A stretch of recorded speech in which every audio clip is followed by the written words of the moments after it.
My name's Rich McCor, but I call myself Paperboyo on Instagram because I use paper cutouts like these ones within my photos to transform and embellish landmarks around the world. I'd always been interested in paper cutouts and paper craft, so I started using the cutouts within the photos. I just saw loads of possibilities and ideas with it. So there's actually quite a lot of work that goes into it, which I don't think people realise, which is good because it should look quite simple, but the reality is I spent hours doing some research into buildings and architecture and landmark, just anything that catches my eye that I could come up with an idea for. And then I'll spend some time sort of doodling, sketching out some ideas, seeing what might work.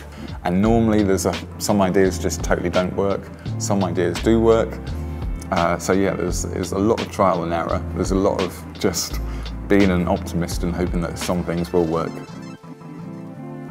Sometimes I get an idea straight away. I can look at one building and straight away I'll be like,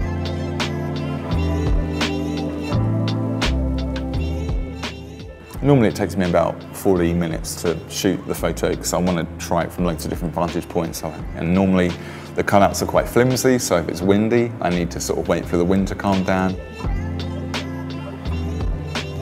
So I think it's just something a little bit, I don't know, something eye-catching about it, something a bit different that interests people.